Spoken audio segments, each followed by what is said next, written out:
apartments, 82 underground parking spots. Excuse me.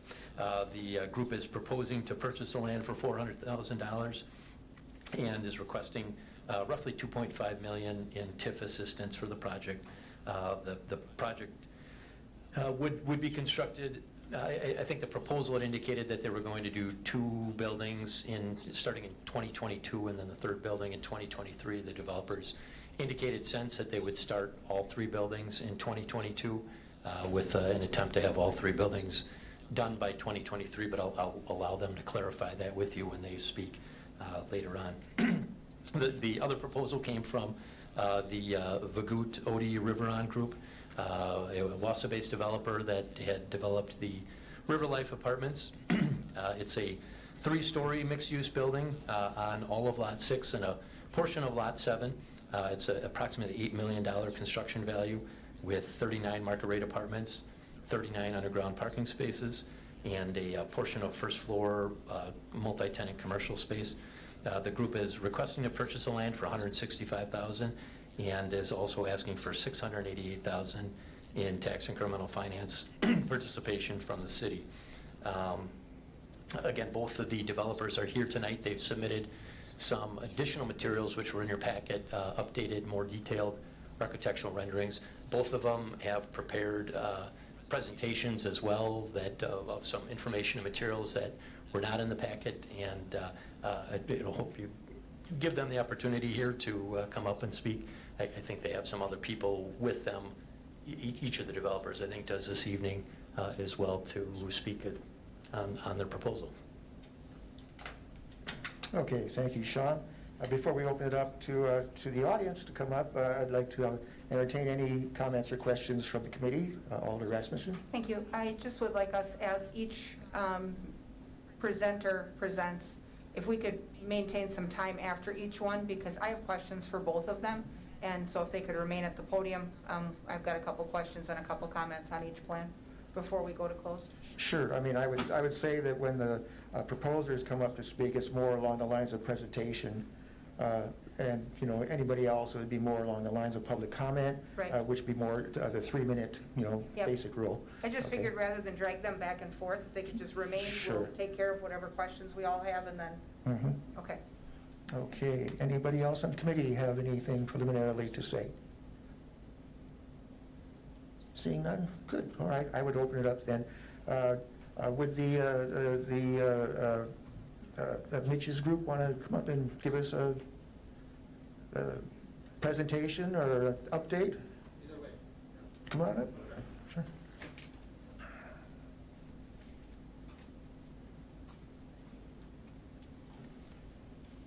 Feels like we were just here 2 years ago. Yeah. Not quite. Here with me is Jay Knetter. He's been instrumental in a lot of the design down there, our condo building, and the whole River Life in general. He put together the plan for the little music theater that I think we all feel could be a good thing. And he's also put together a plan for the North River Life. So I'm going to hand it over to Jay so he can kind of show us what's going on here. Sure, we can jump right in. All right. Welcome. Thank you. Yes, Jay Knetter. This is always a homecoming for me. I grew up in Wausau, so I'm happy to be back. I still have family up here. What we'd like to do, I've got two separate presentations that I'd like to walk you through. This first one is a PDF, and it's basically a sheet situation. So go ahead and turn the page, please. This all focuses on the north parcel. What you'll see here is an enlargement of the entire parcel, with the south building at the bottom being the condo project that we have been working on. Yeah, go ahead and get it to fit the screen. The middle building being the existing Phase 1 apartment that was just completed by Mitch and Bob. And then the north parcel is showing 2 buildings up there, a mixed use with residential 3 stories above, and basically, for the most part, the entire ground floor, at least per the ordinance, 70% of the ground floor would be for commercial, restaurant, retail use. And then there's a 4,000 square foot standalone building that is to the north of that, that would kind of encompass the, what we call a little bit of the almost entertainment side of this development. You can go to the next page, please. It's more of an enlargement. What you'll see here is the parking that is shown is very much in line with what has been proposed for the development. We realize that the WOW building has a need for the parking. I believe there might even be some arrangement in the lease of what they get. We actually designed this parcel per the ordinances and with parking to be satisfactory. We do have a lower level entry point, which you'll see down the road. It's kind of right in where the dark part of that larger building is. There's an entry drive that goes to a lower level parking where we have 43 stalls for residents below. The one thing that I'll make a note of is that the building is raised. It almost has a podium with the deck that would face the river. You'll see the undulating wall there. That's all patio area that can be used for retailers, restaurant, even people relative to the residents in the area. So we raised it because we know that there's a water table issue. We're not going to be able to drop it and keep it flush with the overall parking area. But instead of fighting the battle of the water, we decided to celebrate that podium, make it more of an opportunity to really even get better views of the river and engage it that way. So you can probably go to the next one. So this is just a colored site plan, which really does a better job of conveying what's impervious and what's grass. The south condo, as we said, will have some parking there that has lower level parking incorporated in it. The center building, which is existing, we all know what that looks like with the existing parking and the under level parking there. And then the north development also has, you can kind of see how we are greening up the parking in the islands, but providing plenty of parking that meet the ordinance of the ratios that are necessary. You can go ahead, please. This again would just be an enlargement, gives you a better idea of what's green and what's hard surface. Again, the gold built is the building, and then the beige would end up being the patio areas that would wrap around the entire building that way. Then you can go ahead, please.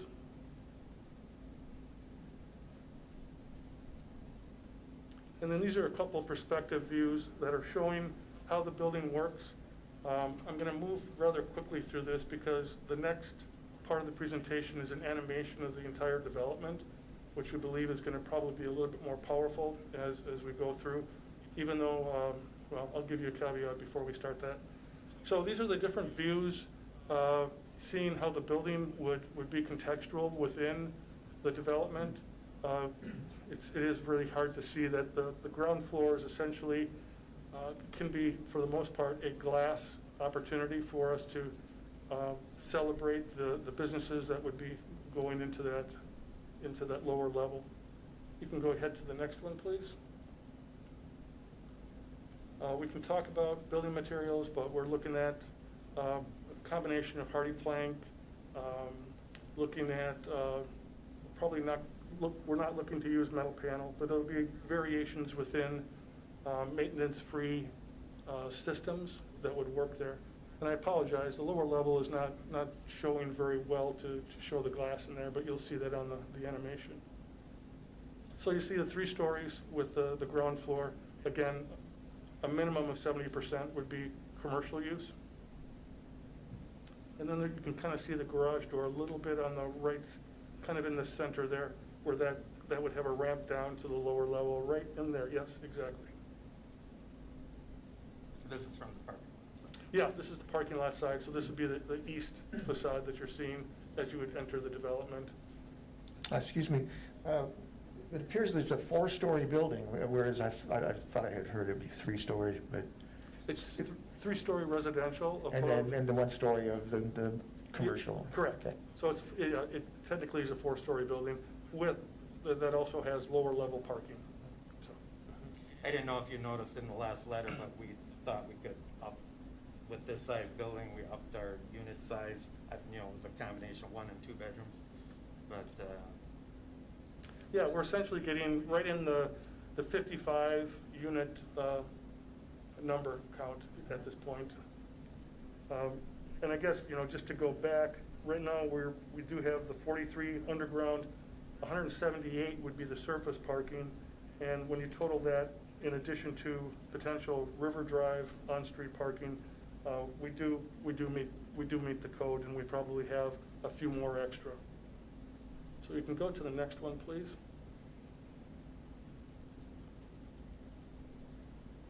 Yep, so this would be on the river side, the west elevation. You'll see how that works. And again, I think the animation's I'm gonna save us a bunch of time here and probably jump to the animation rather quickly here. If you have any questions about this, certainly feel free. I don't want to run too fast with it, but every unit would have balconies. It would be very much in line with what Mitch just completed, and you know, with him having 100% occupancy, I think that there's been some real positives in the development that he's put together. So I believe that may be it in the PDFs. Is there a little bit more? Oh, this is the standalone, separate commercial building. And again, I think this is more of a placeholder. The design of this can go many different directions, depending on, you know, if there's potential to secure a tenant early in the process. But, you know, the important thing that we're identifying is a 4,000 square foot potential user would work there. And this is more of a single story commercial, you know, and again, it doesn't mean it couldn't go to 2-story, but right now we've just identified it as a single story. this isn't in our current proposal or TIF, it's just to animate the fact that There's we think potential. this would fit here with the parking. Yeah.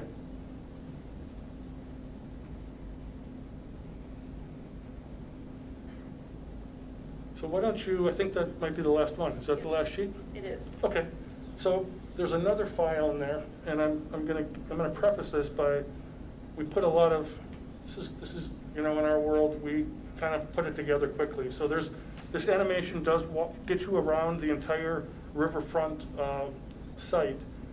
There's some glitches in it, but let's let it run and let's see if it'll help out, and I'll try to talk here. This is the pedestrian bridge as we head west across the river. This is the condo project that's on the south end. You'll see the form that we've been finalizing and working on with the condo project itself. So we're heading north, and we will have an entry community room in the center there that will spill out again into a patio area that will have opportunities for seating and for residents to enjoy the river walk itself. All the units will have balconies as well. We've brought those more into the integral into the design of the facade at this point, but this is where we have 3 stories of condo units that would work here. The grades aren't exact. We wanted to give some kind of representation of what this project really looks like. And, you know, this is where the band shell would have an opportunity to perhaps sit in the corner. You'd have some really nice views that would look back again at the condo unit itself. Keep in mind, this is artistic interpretation of what we're seeing, so you know there's plenty of things that have to happen with this. The white mass in the middle is the apartment building. We did not articulate that massing at this point, but we all know what it looks like. It's in the center of the site. So again, the Riverwalk would meander up to the north. Plenty of opportunity for connectivity between the 2 residential properties that are to the south of the north parcel. And as we would head north, I think this is one of the glitches in here, so bear with me. As we get up closer to the bridge, you'll see that the north parcel will become a little bit more in view and in sight. Yeah, again, I'm sorry, this is one of those things that it was thrown together quickly, so.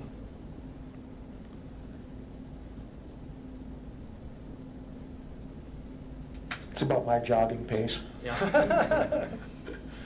Get your baby in stroller. Right. Yeah. So we get over the bridge, and this is where we would have the opportunity to celebrate this.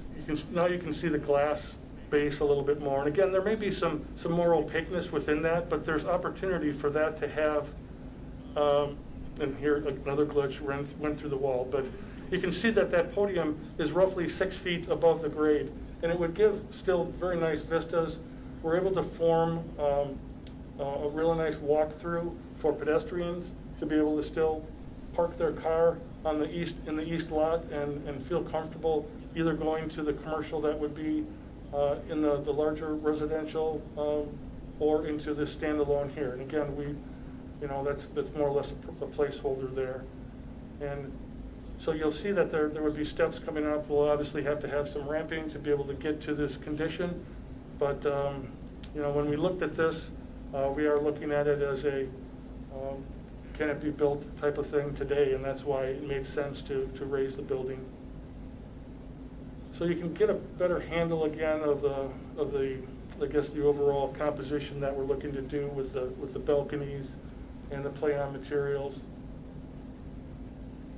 The existing walks and parking really just get expanded and built out to what, for the most part, what they were originally intended to be. The WOW facility, again, is to the north. And then we just kind of scan across the center residential apartment project, and then you'll see the condo project over there. So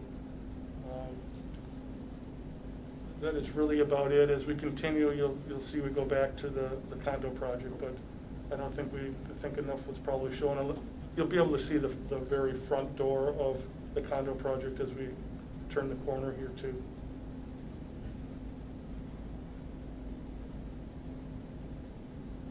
As with everything, just the intensity of the lighting relative to your monitors and everything has an impact on what this looks like, but hopefully you can get a pretty good visual. Is it an effect of the graphics or the actual design? Because the walls seem to kind of pyramid a little bit rather than be straight vertical. It's probably a little bit of the forced perspective that Okay. comes out of the graphics of that, yeah. So that gives you a pretty good visual of all three developments. And from our perspective, the condo to the residential apartments in the middle, and then going to the mixed use with the opportunity for more public interaction and, I'll call it more in the entertainment side of things. With the addition of the apartments, we're really bringing a lot of people to the river edge, and it seems to really work well. That's where we are. Thank you. Anything from the committee? Alder Rasmussen. Thank you. Just a few questions. And so, I'll tell you, I guess, what I look at when I look at these two plans. One thing that we have been emphatic about that we want to see happen with River Life is that a ton of public money was invested into securing that land and making it an active public space that everyone can enjoy, not just people who live there. And so I continue to look for as many opportunities as possible for the public that doesn't live there to have easy access and come and be able to mill about and enjoy that area. And so we want that to be an active, friendly space. And when we consider this particular project, even though it's smaller based on the smaller number of units, the financial ask of the taxpayer is actually higher in this project than it is in the other proposal, because you're, in return for your investment, you're securing less units. So that's something that we have to weigh, and we also have to look at our return on investment based on that lower unit count. Now, I will say that based on what I see here, I think that the aesthetic design of the building needs work. I think that it doesn't have the same character that we saw from the original apartment building. I'm looking for something that's just different and unique, not something that could exist anywhere else in Wausau and get by just fine. And so, I know that this had to be assembled real quickly, but I will say the last thing I want to see down there is metal face on anything, and I'm not happy that WOW has it, but it's there. So we don't want to see that. We want to see mixed use of high-end material, And the other thing that was a little bit concerning to me was the positioning of this building on the site. This is a large building, and it is smack in the middle of the site. And so when I look at that, I see that as obstructing the flow of that entire area. Now, when River Life was originally planned and conceived of, most of the public amenities were forced into that middle area, the bridge, the wharf, the fire pit area, all of that stuff was created because we wanted that to be more your commercial area where you have this active, energetic space, where people don't feel that they are in an area where other people live and it just happens to be okay for them to be there. And so, the other concern I have is with that commercial space, it needs to be robust commercial space because WOW cannot be the only standalone business down there. It just can't. And so when that first went in down there, we were worried initially about how long that business would sit by itself and have to survive alone.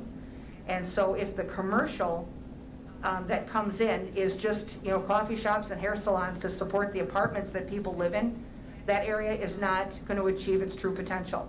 We need experience-based businesses. We need unique full-service dining opportunities. We need, things that people will seek out and come to that area purposely to find those experiences. And so, I don't want us to fall into something where we are, generic in our design or generic in our materials or in our building positioning, because when I look at that fly-through, we're in an area where most of the public amenities are, and we've spent a ton of money on them. Once that building park's in there as one solid structure, you can't see a lot of that stuff anymore. And people are gonna have to either, walk around to get where they wanna go and know where they're going. So, I think that's something that I wanna talk about with my peers as we compare the two designs. But, I definitely see aesthetically that I'm looking for an elevated level of character in that building. So Can I have a chance to comment to that? certainly. Can we go back to the PDF? And maybe I think it's the second sheet or third sheet, which would be the enlarged site plan? While we're doing that, could you tell me what's the proposed number of square feet for the commercial level? It's, we're right around, I know 13,000 is a minimum, but. And this is on the first building. This is actually a good example Yeah, right here. it's on Look the at large one. So you've got your pass-through in between, Yeah. but look at the large continuous space there where only one building sits. Originally when that site was laid out, it was gonna have 2 or 3 buildings with some gap in between where you'd have a plaza-type environment that was, not just a tunnel where people get through, but an active space that is part of the entire plan. Well, and that's So- fine, if I could please respond to your comments. So there is a vista in between the 2 buildings that's very open and that allows the public to park and to walk between those buildings and to engage the podium where all the commercial on the ground level would be. Okay, we're talking to the tune of 13,000 to 15,000 square feet. On the south, the existing trails that run along the creek there would be maintained, and they would have the ability again to go up into that building. You're seeing through, for the most part, a good portion of the ground level with the amount of glass that we're trying to put through here, and it'll vary depending on the user. But at this point, our basically desire was to bring in another component of the buildings that each one of these parcels has a significant structure that works for that. The commercial would have glass on each side of it, Mhm. that you could actually see through the commercial. So it would give a little more, it's hard to visualize that in the space here. If we pull the building or break the building, pull the building back or break the buildings apart, you're gonna lose an opportunity. We're talking about the economic side of things, but we're really trying to maximize a footprint that does work for everyone in this.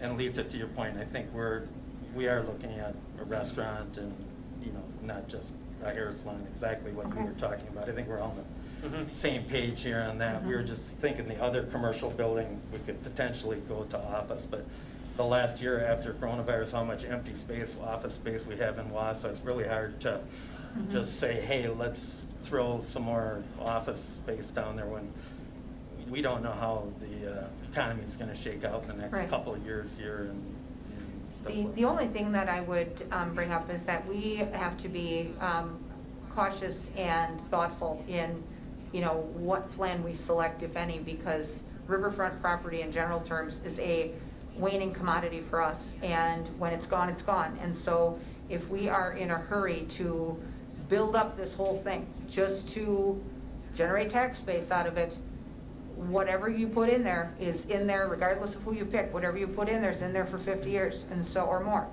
And so you've got it, it's here to stay. And, I don't want to get us to a point where we're hasty and making any selection without thoughtful deliberation.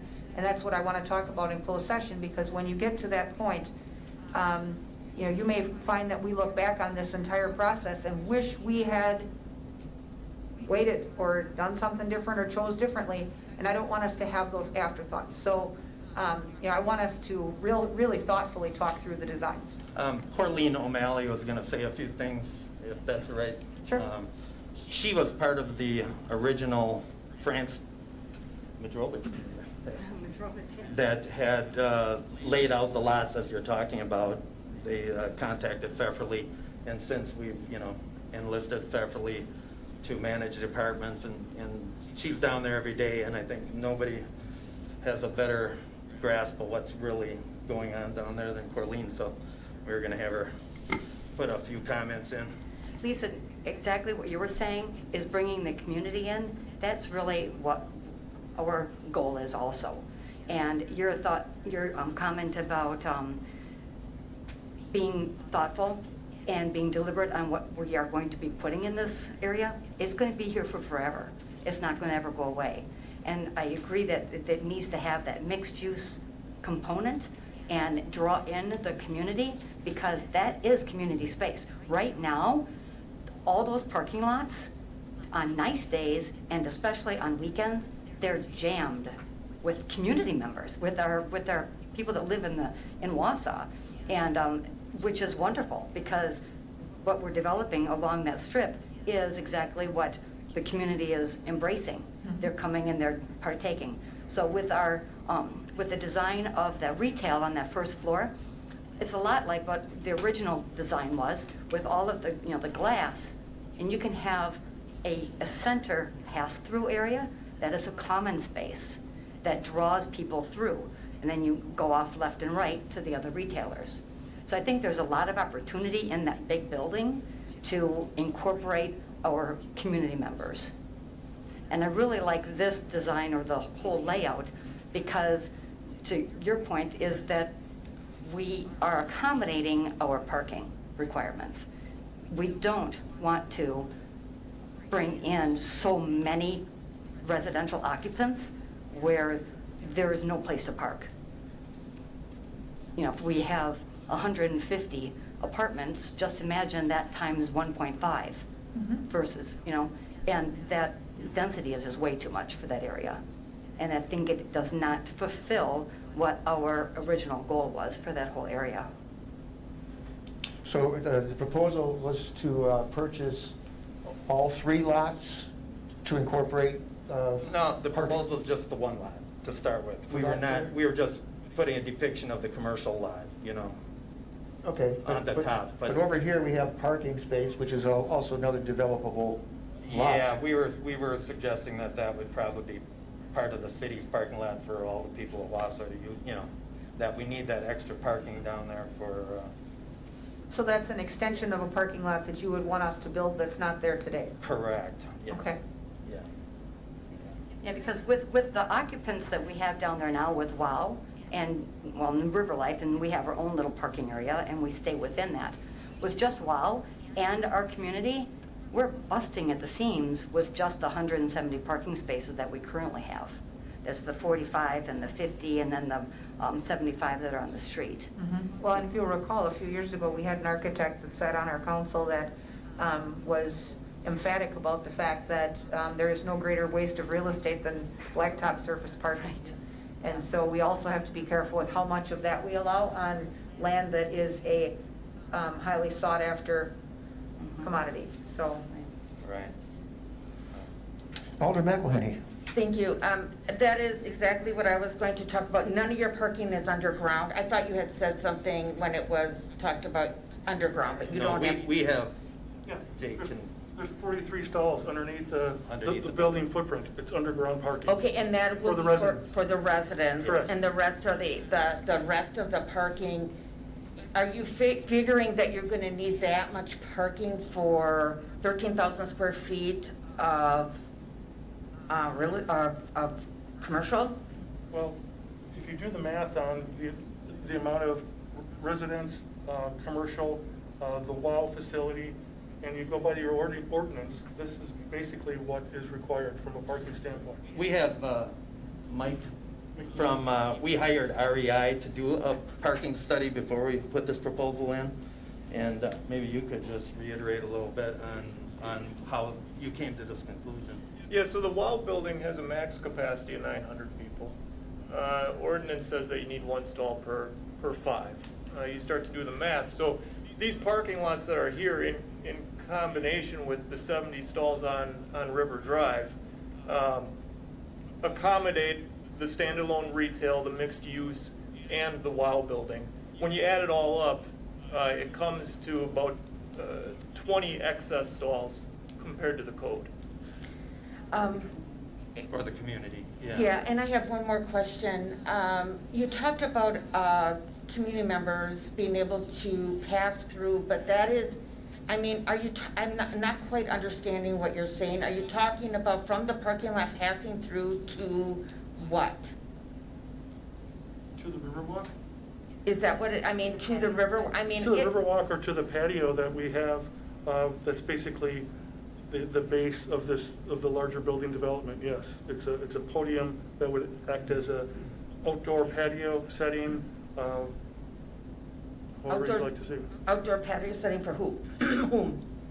Well, The public, it would be The public. commercial space. Like we're talking with a wine, currently it's already in talks. could be a restaurant use. Oh, so you mean, but Restaurant, it would be wine, sure. public use, but it would be bought by somebody to use it for their customers? Yes. Yeah. Okay, that's a problem for me because that's what I was looking for is public access. We don't have people, my constituents don't want to have to go to a restaurant to use the riverfront. They, you know, I hope they do sometimes, but I want them to have full access no matter if they can afford to go out to a high-end restaurant or if they can, you know, do anything. And so that will be a big test for me is that, you know, I want that free and clear. As Alder Rasmussen said, we put a ton of money in, of the taxpayers' money over many, many years. We have a big park that we put a ton of money in. You know, that bridge is very, very liked, and a lot of my residents just want to make sure that, you know, I feel they all own the riverfront. I don't want, you know, God bless the residents that go into whatever development, but I don't want that feeling that that's their front yard and they're gonna own that, you know, that's me. Is there a fence or something in front of that building towards the river? No, there would be a railing just because of the height that Right. would be above it, but, and really the intent of this is to allow the public to use that space. It is an engaging space. We're not, the last thing that we're going to do is design something that alienates anyone from wanting to get to the riverfront. In fact, we've looked at different options here of even turning this building, and the way I see it, what we're looking at is a square foot that, you know, we feel works according to the parking, but, you know, this thing could even potentially but what you're doing then is you're losing the views to the river. So there is a balance in there. I totally understand where we're going with that. And I also want to let you know, this by no means is a final design intent. We wanted to have a visual so that everyone on the committee would be able to at least understand the massing and what we're trying to do. I'd mentioned there will be no metal on this building, and you know, we would see this to be a very collaborative opportunity to work with the city to get where we need to go. And really, it's a starting point for us. Just a quick follow-up, I have just one Sure. other question. Just so that people are oriented properly on the map, the public amenity that's immediately to the west of this large structure, that is the wharf, is it not? Yes. Yeah. So, and when you think of the aesthetics of the wharf, that is a focal point there. And so with the way this is oriented with no gap between, that's what I'm trying to say, is that when you pull up to this building, or you pull into this parking lot, you don't immediately see your riverfront anymore, you see a building. And, you know, the gap is actually north of all of that. And so those are the things that we need to talk through as far as land use and, you know, to maximize the energy of that site, I think is the pondering that we have to do. Yeah, just to make it clear, so you get a perspective, the symmetrical of this building is pretty much exactly the same as our River Life building without the L shaped. You know, it's pretty much the exact same shape along the waterfront. Okay, anybody else? Yes, go ahead, Mr. Killian. Thank you, Mr. Chair. Just a couple questions. One is, I think you've heard from colleagues and counterparts here that there are some objectives and concerns in terms of how the land is used on the riverfront. Would you consider your design and approach flexible enough that it could potentially accommodate some of the goals and concerns that have been stated tonight? 100%. I mean, that's the big point we always talk with Corleen. We're Wausau citizens. I live downtown. I live in your district. Yes. We care about this project as much as anybody else in this community, and we want it to be as successful for everybody in the community, that everybody has access to it and can get to it and has a good visual with it. That's the most important thing for Corleen, for me, and that's what we instill to Jay here. And we definitely would take more input onto what we're doing. I think this was a good starting point where we were thinking was a pretty good plan what we started with a mix of commercial and residential. Originally, they just had an office building there. I think we had the opportunity to take that over from a few last year or whatever, but through coronavirus, the opportunity for just an office building is just not going to happen in this environment. So, we talk about it every day. We're down there. We're down at River Life every day, seeing people. Corleen's talking to people all the time who are walking up and down the path. I talk to people. Hey, what do you like? What do you think? How do you think this will work? And I think that's kind of where we came up with the design of saying, look, we think we can get. We didn't want to propose the small commercial on the top right away, because I think time will tell whether we're going to have parking down there. We don't know if there's going to be 1,000 people coming a day to River Life, or a year from now or whatever. So we really feel like we were saying, every day we see people coming down there with their bikes, older people coming wanting to use the facility, and people just, the comments we get are great, so. I even get calls from a certain gentleman who says, and just so you know, on that bridge, there is a flag that is out of place. You need to fix that.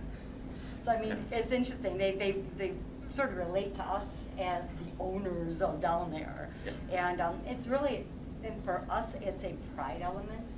We take pride in the apartments at River Life, and to be associated with on the north side, this is just like our package, our goal. To not be part of it would just be very sad, and I think it would be sort of disheartening to the community, because as I communicate with all 75 apartment dwellers in the apartments at River Life, I explain to them who their owners are, and it's Mitch, and it's Bob, and it's Fritz, and what their passion is, and what they really believe in, what they stand for. And it's not about the back pocket, it's about what's right for them and the owner. And everybody is just so, they've embraced that, and I think if we were able to expand and continue doing the condos and doing the north part and do it in concert with what you guys have in mind, it just completes the package and it just makes it feel like home. We do get a lot of requests for a coffee shop down there. I mean, you're walking around, it's like, hey, I want a bottle of water or something, and while it's not open, or in the evening, or on a Monday afternoon, or in the mornings. Not that we have the other beautiful coffee shop in the, what building, the Mason building there.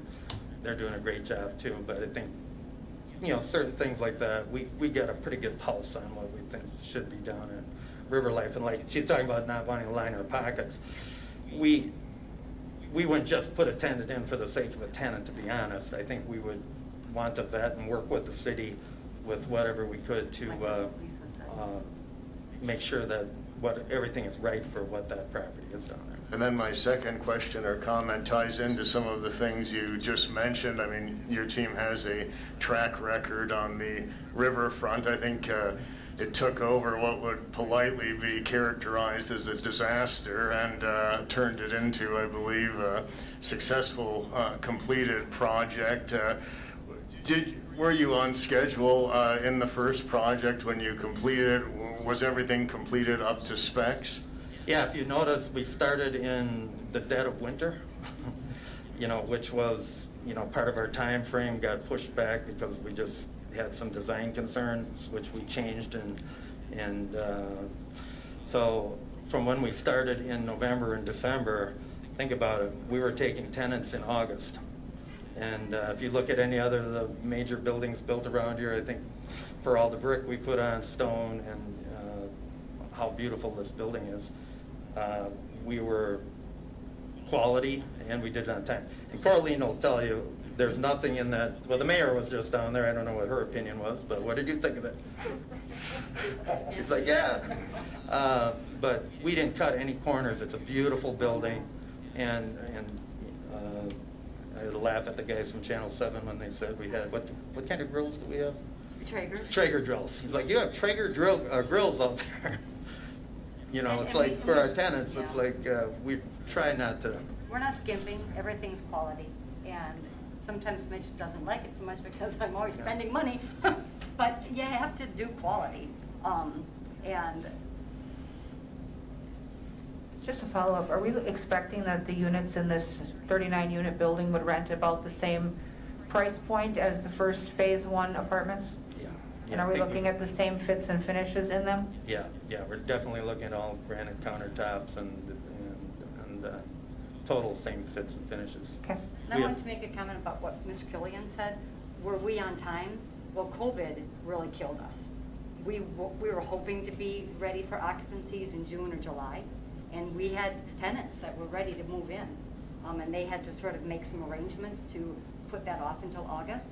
But the whole team really was able to get out into state of Wisconsin and get what they needed so that we could open up.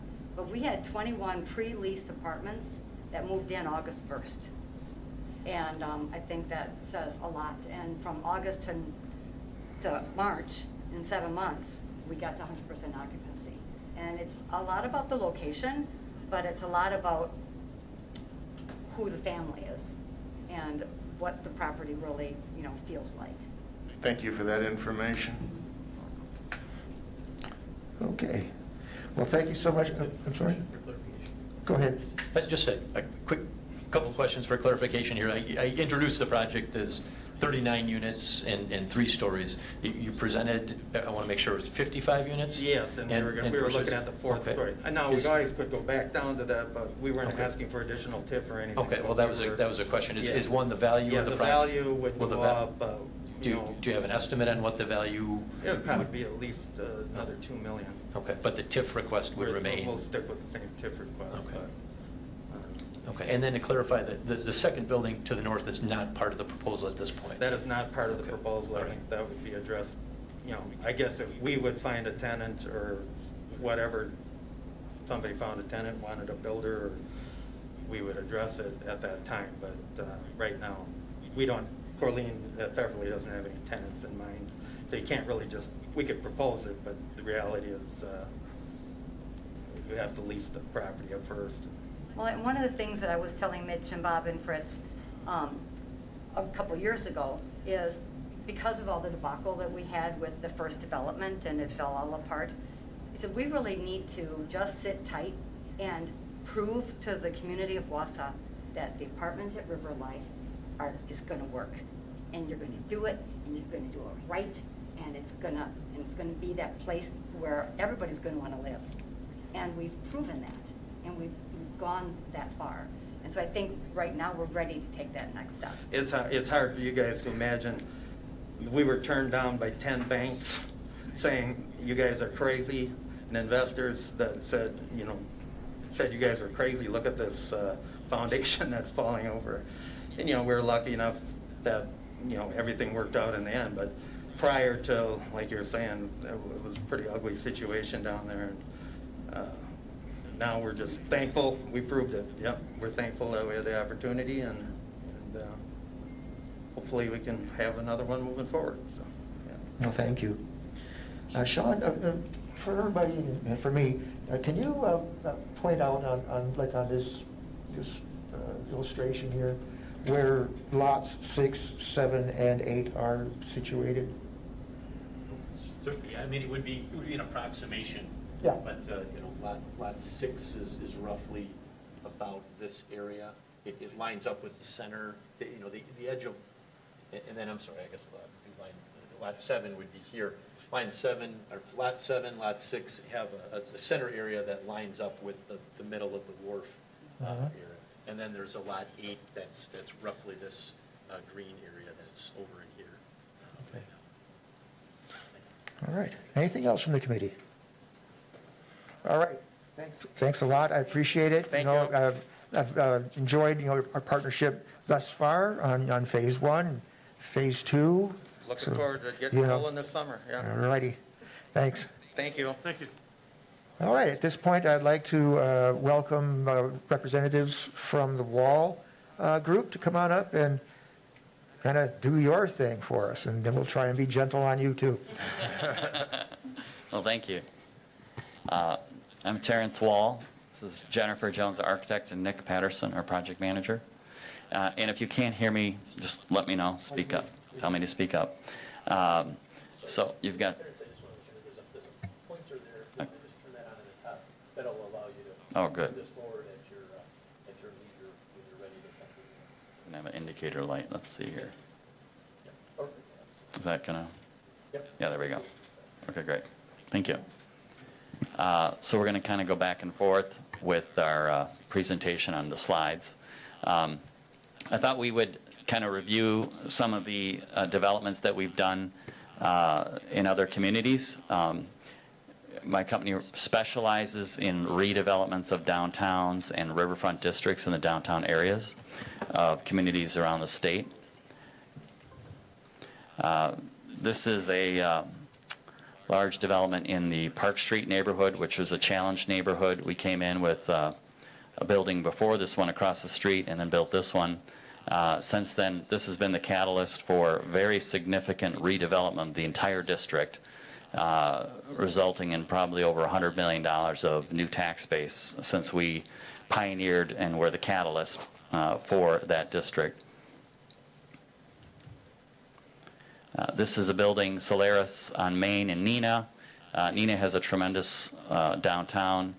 They're looking to get residential, kind of activate the nightlife downtown. It's a U-shaped building that the courtyard looks straight up the lake. There's a new master plan park the city is putting in front of this. And this is under construction right now. We have since gone back to Neenah and proposed on our own a way that we could build 4 more phases over the next 10 years and get up around 1,000 units in downtown Neenah. This is Watermark off the Beltline in Madison overlooking Lake Monona. This was an old worn out downtown or a worn out industrial zone. Now has been totally redeveloped. There's hotel, there's office, and there's our multifamily building. The city wanted a more contemporary looking building in this location. And so this building also has the first floor's mostly commercial, as well as our amenity package. We have a very large amenity package in our buildings. There's a 5,000 square foot sky deck on this building, overlooks the lake. Oops, I went backwards there. Oops, sorry. There we go. This is Conservancy Bend in downtown Middleton, and this is under construction right now. 87 units in the building at the back of the site there, which is multifamily, and then we have 19 townhomes. I'll point out that one of the things we had to do here was, because of the rule changes by Fannie Mae and Freddie Mac that make getting a condominium loan for a consumer extremely difficult, virtually impossible, unless you just come in with all cash and no mortgage. Developing condominiums was not possible, but we worked with the city, and these are actually fee simple ownership interests. So these are single family homes, zero lot line. So when they go to their bank can give them a standard mortgage, which the bank can then resell to Fannie Mae and Freddie Mac. And that's critically important, because if the bank can't resell that loan, they will not make the loan to you as a consumer. So these are actually fee simple homes, 3-story townhomes, and there's a conservancy on the right side. And this was an area that was redeveloped. There were 2 rundown, kind of 40-year-old office buildings, kind of beat-up office buildings that we took down with the city's cooperation. All right, this thing tends to go in a different direction. To the right. All right, we'll do that one. This is Hidden Creek on the east side of Madison. Again, an area that was lower middle income area, right off the interstate. We came in with a proposal for 3 buildings. There's 300 units in 3 buildings. This building has about 88 units in it. A tremendous improvement for that neighborhood. There's a park across the street. This is in Sun Prairie, Prairie Trail, 54 units. This is Tribeca Village in Middleton. Middleton lost the Beltline. The Beltline used to go through their downtown on Parmenter Street, and then it was moved and the Beltline was created. And 95% of the traffic shifted over, and so Parmenter kind of died off. And so we came up with the concept of the barbell concept, which is like a mall where you have an anchor on one end, an anchor on the other end, and in between you have all the small shops. So we presented a master plan to Middleton to revamp their downtown and create downtown as one anchor, Tribeca Village as the other anchor, and then that would result in a natural redevelopment of Parmenter Street, which is the street linking those 2 anchors. And that's actually occurred. There's been significant development on Parmenter Street, including now the whole district is being redeveloped. This is Covered Bridge in Windsor. We'll be under construction with this in the fall. Windsor was a township that converted to a village a few years ago, and it's a more of a farm or agricultural community. It is surrounded, by urban development, Sun Prairie, Madison to Forest, and so they were looking for architecture that kind of brought up the farm and the agricultural feel. So we designed these buildings to fit in with the unique nature of that community. Again, you can see a theme that we try to have our buildings designed to fit in with the community and the area and the history of that area. Here's the Palladian in downtown Wausau here, which was a combination of retail commercial space on the first floor, banquet hall, and hotels with condos on the top. Obviously, it was a difficult site considering you were connecting to all the buildings in downtown Wausau. This is Financial Way, which again was a project in Wausau, up over on 17th, by 17th. And this again was a unique project and was LEED accredited.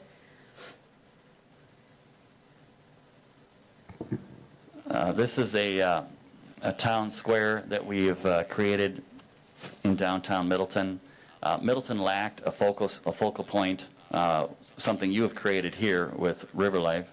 And so we thought, let's buy the 4 homes that were really no longer homes. They were being rented for small businesses, and we tore those down and created a green space, and then went to the city with the concept, which they quickly embraced, and we then sold the site at cost to the city. They are going to go ahead with the improvements now. There'll be hundreds of events that will be held here in the band shell there. These are the buildings facing that town square. There used to be 35-year-old 1970s buildings that were two-story, not in compliance with ADA or structurally obsolete, and were heavily vacant in the downtown next to the railroad track. We came in and proposed, at the city's request, 6 buildings that varied from 3, 4, 5 stories. This one on the corner has first floor retail and office 3 floors above, and then the other buildings are some first floor retail with apartments above. We tried to create a design here that the storefronts, this is one building on the right side, but it looks like it was built as separate buildings over different periods of time, designed by different architects.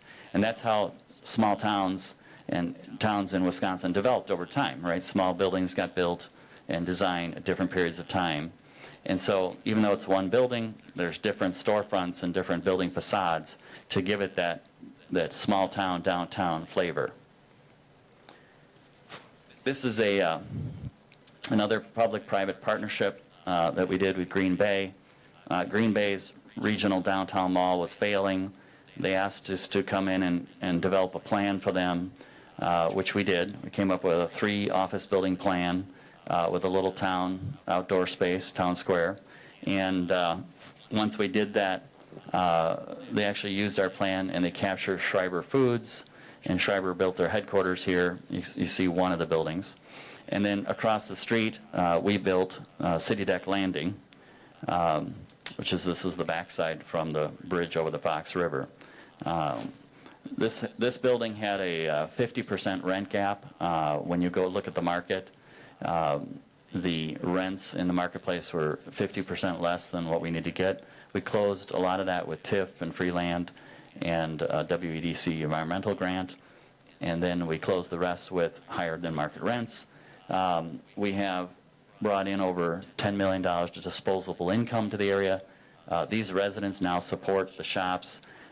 Most of the downtown retail was vacant before this was built, and after it was built, most of the retail downtown was leased up prior to COVID. And that's because people now live down there, they shop, they support the restaurants, etc. So in regards to the design of the building, we want to have it reflect Wausau and its history. The lumber industry in the Wisconsin River attracted earlier settlers to Wausau. In its heyday, there was 14 sawmills located in the Wausau area along the river, one of which was located on this site called Wausau Lumber Company Sawmill, which was just north of the Stitchfield Creek. After a few decades of growth and depletion of lumber-grade trees, the mills started to shift towards manufacturing and papermaking. The district apartment architecture will reflect this aspect of Wausau's history. It will have industrial yet modern design additions that will incorporate manufacturing and industrial design elements and materials with a nod towards the sawmill roots of the area. So these are some of the buildings that we looked at and researched to get a flavor for, industrial zone and manufacturing area that was converted to living space. And if you look at some of the details on these buildings, we have basically mimicked those details on our buildings, and Jennifer's done a good job of doing that. This is another example of redevelopment of old warehouse buildings, and as well as new construction in other cities in industrial zones. So I want to just talk about the architecture here. First of all, I think the big thing that we want to say is that our site is a pedestrian-oriented, pedestrian priority site. That is to say, the pedestrian is the priority. When you drive into the site, your car lines up with this opening between the buildings, and we put a steel or iron, River Life District there. It's the public causeway, public easement to provide public access to the River Life District. We wanted to make sure that the public understands this is for them. This is where you go to get to the district. You're welcome here, and then you're walking between the commercial spaces, which I think is very important to channel the pedestrians through by the commercial spaces. The balconies and roof lines on the corner there, the steel there, it kind of recalls the history of some of the manufacturing buildings. The design of these buildings are look like they're 3-story manufacturing buildings or warehouse buildings that were converted, and then a 4th floor was added. That's why you see the big window bays, lots of glass. You see a close-up of those, the very small window panes, just like you would see in the old manufacturing plants. We have the canopies, the black canopies on the retail storefronts, again recalling towns and retail in small towns and other cities like Wausau in Wisconsin. You know, they have canopies. You'd have a name above the canopy or on the canopy. You might say cafe on the canopy with the name of the brand or the storefront on the brick. We have decided to call this the district, and painted the name faded on the brick, just like you saw on the other photo. There's a section here that could be hardy plank, I dare say not metal, but it could be. But the idea is, you know, we even put some chimneys, fake chimneys up there. You know, so all of this is recalling the history of this district. In fact, if you look at some of the buildings across the street, up a little bit up the hill, the incline there, you'll see some of these characteristics in those buildings. And so this is the primary thing I want to highlight is, you know, you drive into the site. Now, we have not shown the 3rd building on the left, just so you can see these two, okay? But when you drive into the site, what do you see? You look through the corridor and you see the River Life District. It's very clear for the public how to get there. We have all underground parking except for a small strip along the 3rd building for surface parking. So we anticipate people are going to park here to go to the River Life District. We want them to do that because, frankly, those businesses are not going to survive if there's more people here than just the people who live here. They need more customers than that. So we want to develop all 3 buildings also, 123 units. With 123 units, we can support a full-time on-site property manager and leasing agent and a full-time maintenance person. That's very important. This would be kind of phase 1. We'd like to continue then further development in downtown and along the riverfront. I could see easily 1,000 units in the next 10, 12 years. There's certainly demand. We've found there's the demand for it. I know sometimes people find it hard to believe, but when you build a quality product and you've done the legwork, the hard work already with this district, and you are attracting people there already, now let's take it to the next step, the next level, and put some disposable income down there, some full-time residents down there, activate the pedestrian zone, activate the nightlife, and really make this a really exciting district for people to come in downtown on a Friday night, you know, Saturday night, and or just, you know, take a jog during the day. But again, we emphasize the pedestrian. That's always our policy in all of our developments. Our buildings are all of the highest quality. We go beyond every developer that I know in the state. We put in the faucet spigots that others don't. We put in ice makers and the refrigerators that others don't. So we go beyond the granite countertops and the stainless steel appliances. We're also the pioneering green developer in the state of Wisconsin. We have the largest, I own the largest solar array on any multifamily building east of the Mississippi River in the United States. We have the most green components. I established and created the first sustainable development course in the university in the United States. We've won awards from the prior governors as well as other organizations for our green efforts. So we're really all about sustainability. We like to own for the long term. You know, our staff, they pick up the litter, not just in our building, around our building, but on the public streets in front of our buildings. So we're really about quality. Our ceilings are 1 foot higher. Our hallways are 6 feet wide. It's because you're living there. This is a lifestyle choice. This is not, you're not just going to be there for 1 year. These people will be here for a long time. 50% of our customers are under the age of 30. 50% are age 30 to about 72. 50% typically have an income over 60,000. 25% have an income over 80,000. We'll get retirees who sell a home. That opens up that house for a younger family to move into. They'll move, the retirees or empty nesters will move here. And they want to be where the action is, right? But then you mix them in with the young people, professionals who are working, but they want the nightlife, they want the action downtown also. We also do programming, so we program events for our customers. That's very important. You don't just have a building and they come and go from the building. You gotta be actively programming events and engaging the customers together, giving them opportunities to interact. And this is a great place to do that. These are references of mayors and bank presidents and vice presidents that you're welcome to call for references on us. And we're open for questions. Could I ask, what is the square footage for retail for this building, or these two buildings? Yep. We have proposed a total of about 6,000 square feet, so you can get about 3 different businesses. I think as you will find that as you develop the district, the River Life District, you can add more commercial space. You want to be careful not to overbuild, because what this is all about is getting the right tenants in there.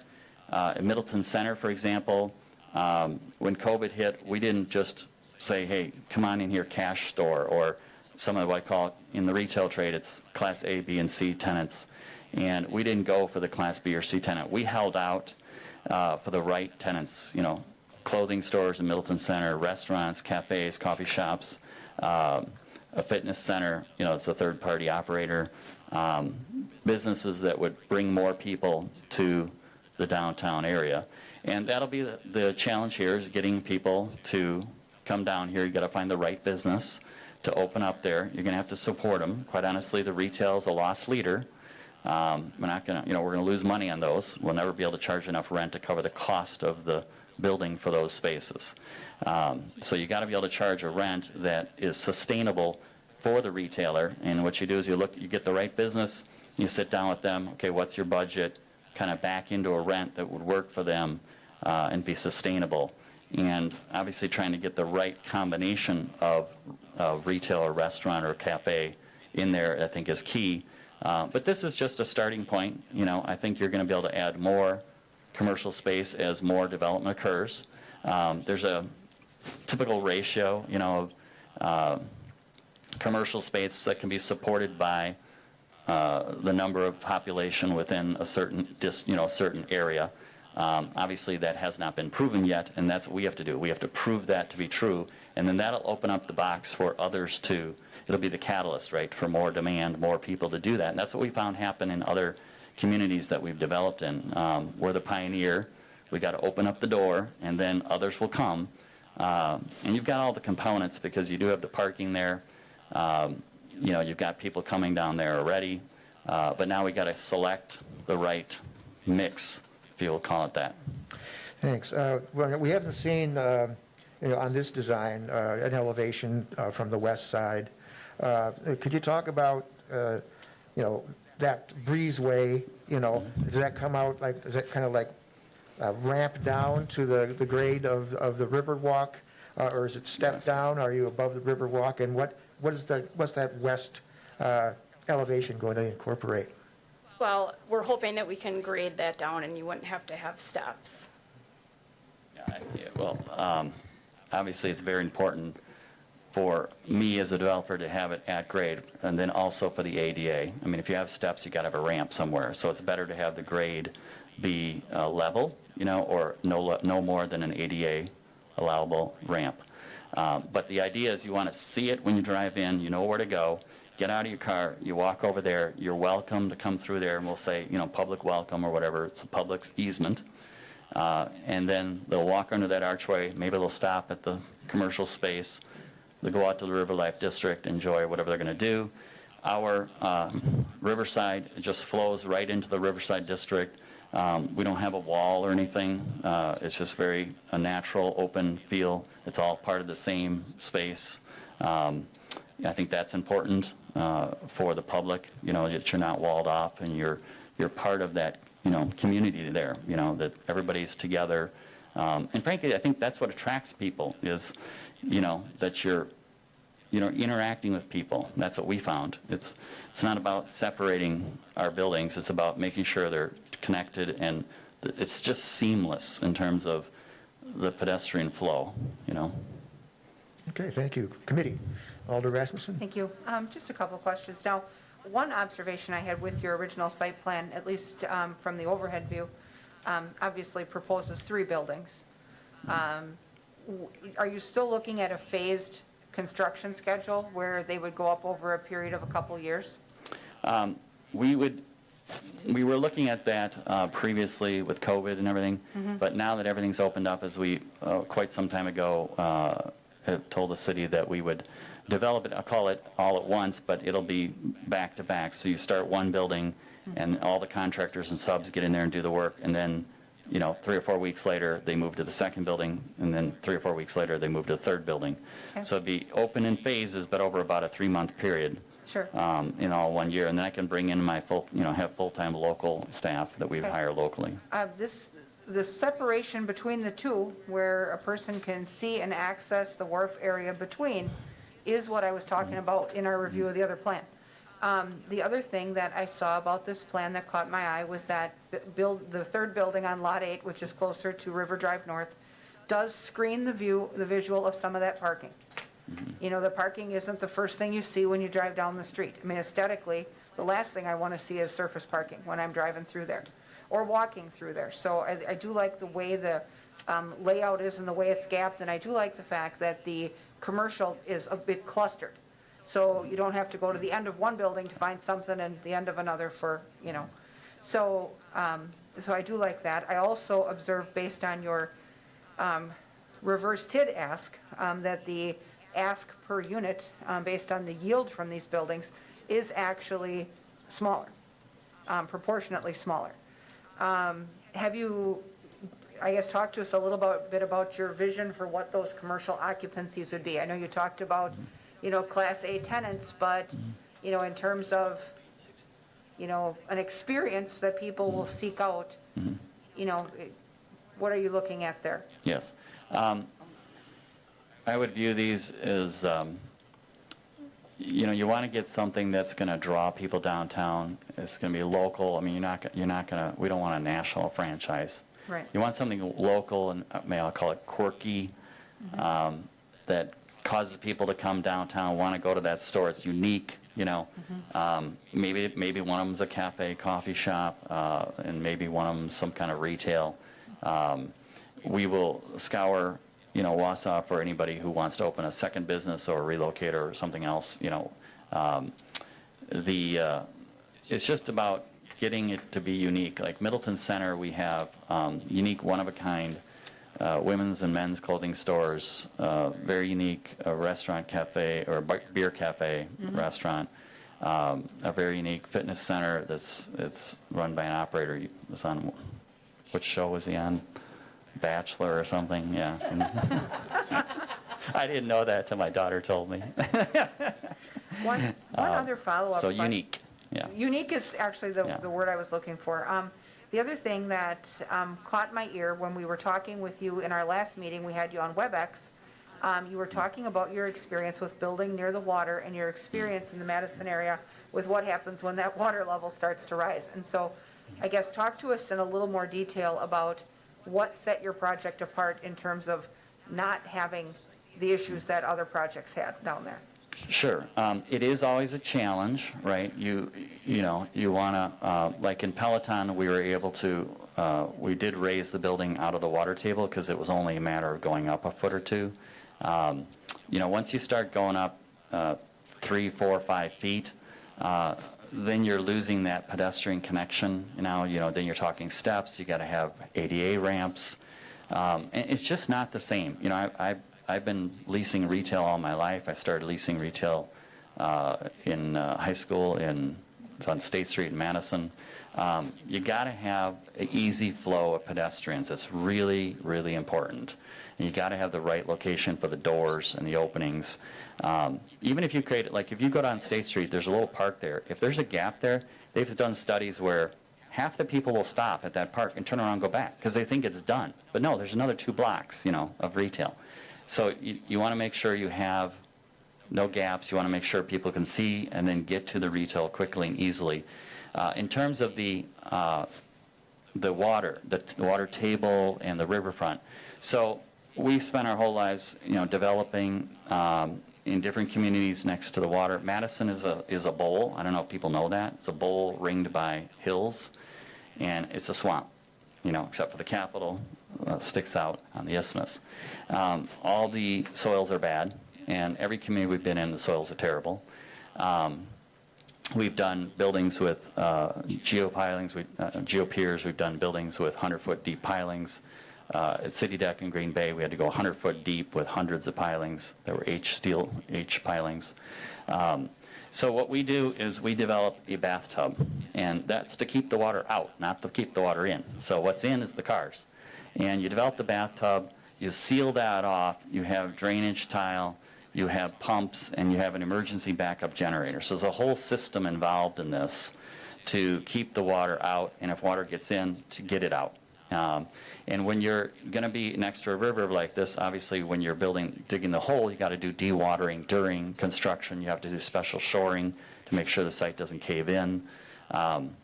It's all very tricky. In Green Bay, a competitor of ours dug a hole and it filled in, 15 feet deep of a swimming pool. You have to be really careful. When we had the floods in Middleton, we had 15 inches of rain in a single night. Cars were floating inside the basements of different buildings. They were literally in 8 feet of water. People got trapped in the Costco. They had to sleep overnight in Costco because the parking lot was floating. It was just like 5 feet deep. All of our buildings, all of our garages, which were below the water line, were completely dry. So it's really about spending a little bit more investment. I'm sorry to turn this way. Spending a little bit more investment to make sure that you've developed and constructed the building correctly from day one so that they last, a couple hundred years and they're dry and you're not going to have a problem. It's quite tricky, and, if you haven't done it before, it can be a disaster financially if you don't do it right. Thank you for that. Thank you. Anybody else from the committee? Okay. Well, thank you so much for coming and presenting. Thank you. Appreciate it. I'll open it up now to anybody from the audience who'd like to come up and ask a question or make a statement. Just ask that you give your name, address, and keep it to about 3 minutes. Anybody? Sure. Mr. Duncanson. Hello, I'm Bill Duncanson, 2617 Bayshore Drive, Wausau.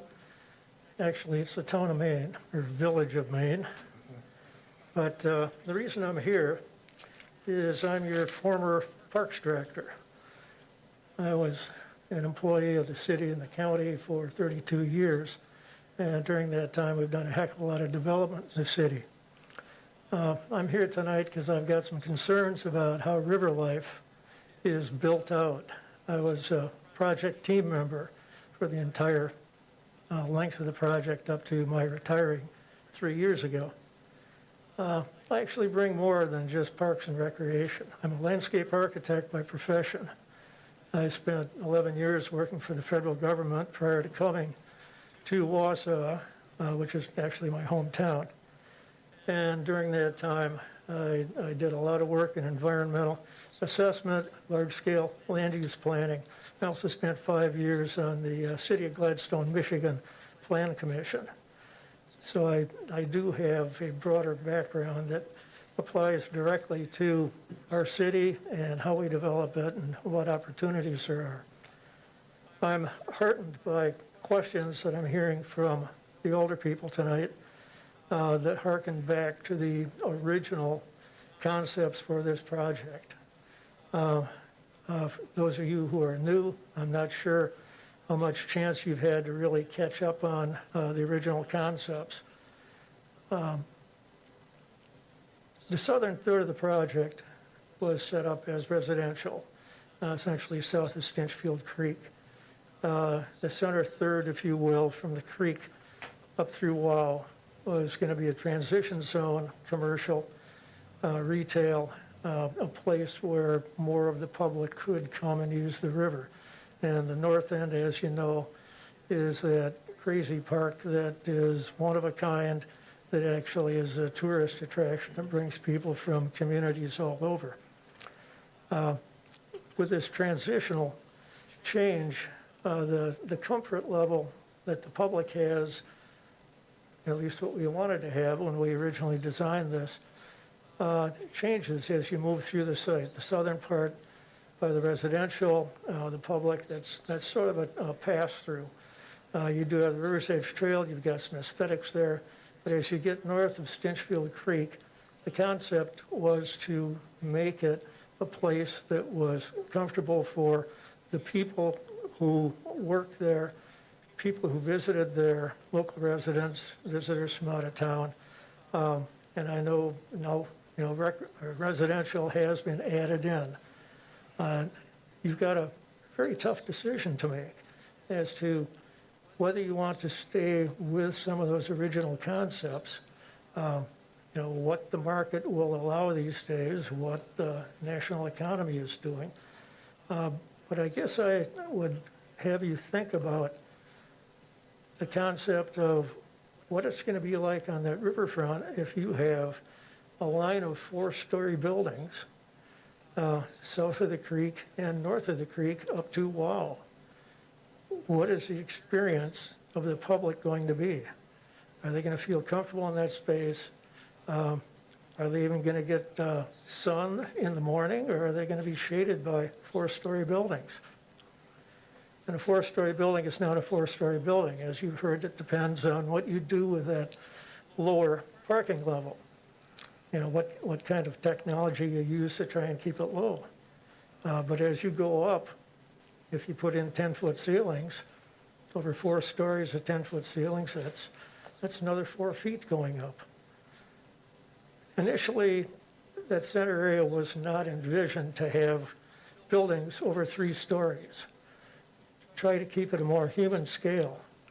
The zoning that you're dealing with in this area is probably going to allow 0 lot line development. It's a downtown business district area. But is that what you want to have happen? Do you want the buildings that go in there to basically be using the public green space to sell to residents? Another factor that you need to consider is just simply how many parking spaces do you need to support the apartments? Wausau is not the forefront, cutting-edge community with people leaving their cars at home or getting rid of their cars. We are doing more for bicycles all the time, but the apartment dwellers that we have are not many of them don't have cars. You're going to need at least 1 space per apartment, 1.5. What about visitors that those people have? My sense is that if you put 3 apartment buildings in, there's no way that there's going to be any leftover parking. There's hardly enough parking in that north lot to support Wausau right now, and also the park. My sense is that the wall proposal does not have enough space without paving virtually every square foot that's not building on the lots away from the river. So I guess I'd ask you to consider that very closely. Oh, one other thing that I'm not sure if it's been gone back through recently, wouldn't be too hard to find out, but the city did a heck of a job in utilizing monies available from the federal government, the state government, local foundations, grants, donations, you name it, to overcome the environmental hazards, to basically get this thing built, to create the public spaces, the very, very high-quality public spaces, higher than we have anywhere else in the community. You probably want to go back for all of those funds that came to us and make sure that there's no strings attached to them that go back to the original design concept. Those design concepts had to be put out in order to get the grants.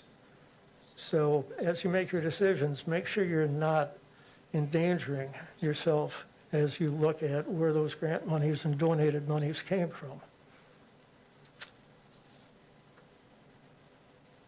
And that's all I had to say. Thank you. Thank you, Mr. Duncanson. Anybody else like to speak up? Sure. Alder Ryan. Deborah Ryan, 702 Elm Street. I guess I have the perspective of having grown up in a small town and enjoying being in Wausau as my second hometown. But to me, there's some confusion that I'm having, and I guess for Mr. Wall's proposal, he had showed 2-story buildings, quite a bit, that he would like to replace with old-looking new buildings. But our downtown is primarily, the old section is 2-story buildings that he wants to demolish as part of what he's done in other proposals. Also, the River District and River Life District, to me, there's some confusion here that within the neighborhood, the River District per se is from, on the west side, from 1st Avenue to 3rd Avenue, and from Stewart Avenue to Elm. On the east side, it's from 1st through, I believe, McIndoe, by the Y. Is that the street? And then over to 3rd Street. So then, if you have this big metal sign saying, here's the River District, well, is it the overall downtown area along the river? Is it this new development? And that a lot of the development downtown is still older buildings that are 2 stories. And so there seems to be some confusion here.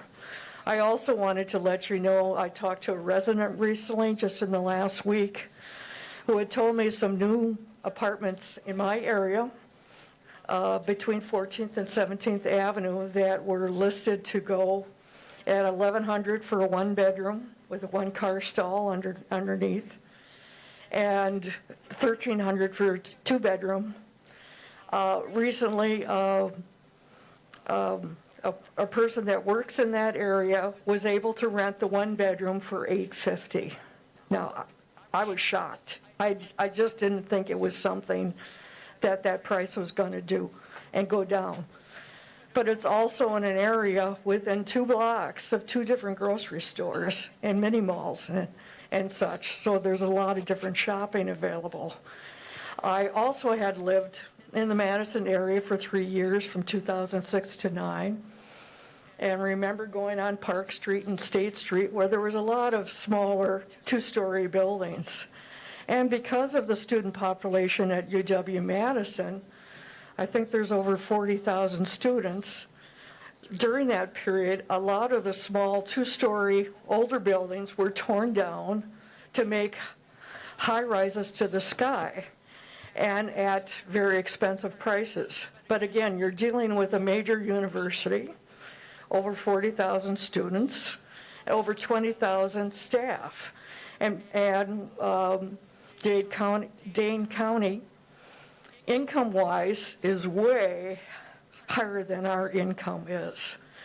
So I do think you have a dilemma. And I guess I'm concerned that where are the affordable homes going? I've known a senior that's been living near St. Clair's for 10 years. The building is 12 years old. It's on its second roof. It's had major floods. The elevator's not working. Seniors are moving out in their 70s, 80s, and 90s. I guess I just don't see for this kind of a development, is that really where they would want to move when they want underground parking, a little spot to put all your little grocery cart and your walker or whatever, and that you want to be on the first floor, and the quickest way to get out into the parking lot to do your shopping. So I hope you as a committee will consider, is it time to wait and let other things proceed, especially with the mall renovation and planned of units? And maybe it's better to wait and let things happen, but we do have this big income gap in affordable housing that's still not being met. And I recently attended a seminar that Eric Lemoran had talked about, and we were talking about affordable housing. And Eric had said at the meeting at the YMCA, we need 3 more Riverview Towers for affordable housing, but that's not happening. And we need places for people to be able to live that can afford to live here. So, but I want you to be aware of these other issues as well. Thank you. Thank you.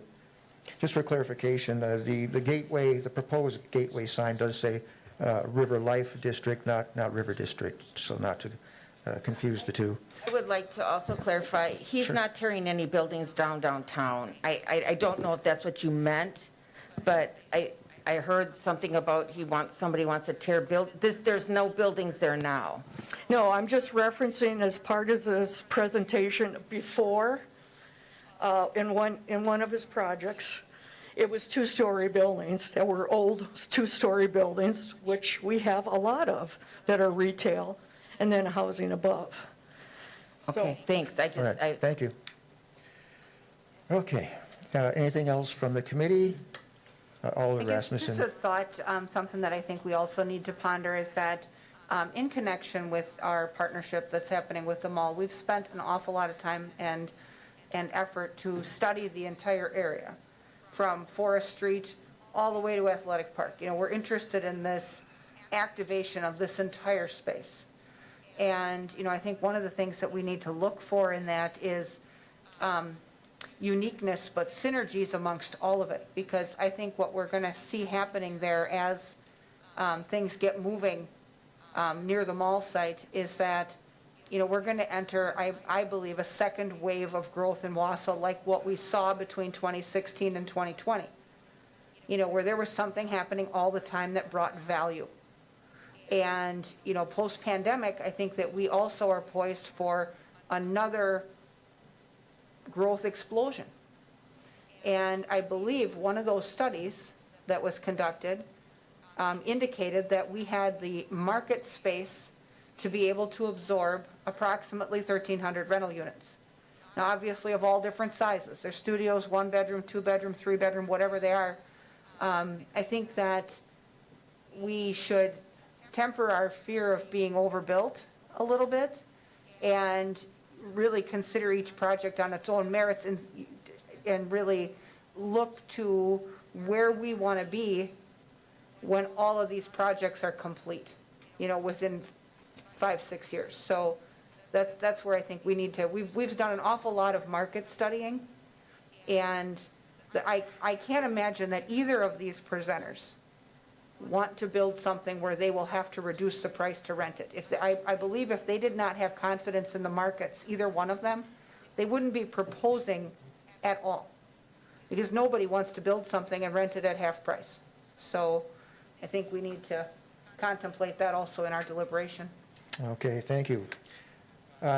Seeing no more hands, I would welcome somebody to read our closed session proposal. I'll read it, since Thank Sarah you. got to read them all last time, so. I'll make a motion that we go into closed session pursuant to Chapter 19.5, Sub 1, Paragraph E, and 19.85, Sub 1, Paragraph G of the Wisconsin statutes for deliberating or negotiating and conferring with legal counsel for the city concerning strategy with respect to litigation in which it is or is likely to become involved, regarding compliance with development agreement by CGI Incorporated, successor to Collaborative Consulting, Inc., doing business as Collaborative Domestic Solutions Center, Wausau, LLC. And I'll also move that we go to closed session pursuant to Chapter 19.85, Paragraph 1, Sub E of the Wisconsin statutes for deliberating or negotiating the purchase of public properties, the investing of public funds, or conducting other specified public business whenever competitive or bargaining reasons require a closed session for the purpose of consideration of development proposals received for the River Life North Zone RFP. Thank you. Do I have a second to that motion? I have a second from Watson. We'll have a roll call vote. Rasmussen? Aye. Watson? Aye. Killian? Aye. McElhaney? Aye. And I vote aye. We will be going to the Maple Room for our closed session. Thank you.